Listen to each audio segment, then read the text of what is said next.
Hi everyone, it's me Nirjana from Nirjana's Lifestyle. Hope you all are doing great. তো আজকে আমরা সবাই ছিলাম আন্টির বাসায়। আজকে সারাদিন কি করলাম সবই থাকছে এই ব্লগে। তো এখানে আমরা সবাই একটা মজার গেম খেলছিলাম। আর এই যে ফাহিমের গান শুনে ড্যান্স শুরু হয়ে গেছে।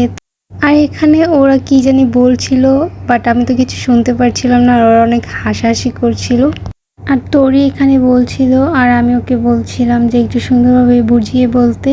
আর নিধি এখানে তরিকে মেহেদি দিয়ে দিচ্ছিল। তারপর আমরা চলে গেলাম লাঞ্চ করতে। আজকে আমরা চলে যাব বাসায়। আর এই যে এখানে তরি বলছিল যে আমাদের বাসায় চলো, আর আমরা না বলছিলাম দেখে ও বলছিল যে আমাকে ব্লগে নিবা না। যাই হোক, আমরা চলে যাব এখন বাসায়। বের হয়ে গেলাম আর মিমাপু আর ফাহিম ওরা যাবে তরির বাসায়।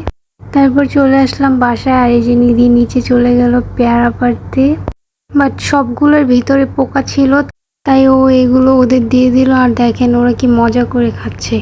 আর এই যে এখানে অনেক দিন পরে এই জিনিসটা খেলাম। ছোট থাকতে অনেক এক্সাইটেড থাকতাম যে ভিতরে কি পাবো, একটা টয় দিত। তো এবারও ভাবছিলাম কি এরকম টয় পাবো, বাট না। আর এখন এগুলোর ভিতরে ওয়ার্ড দিয়ে রাখে। তারপর এখানে আমি নিধিরটাও দেখছিলাম, ওটাও সেম এরকমই দিয়ে রাখছে। তো এই তো আজকে ভিডিও ছিল এই পর্যন্তই। Thanks for watching.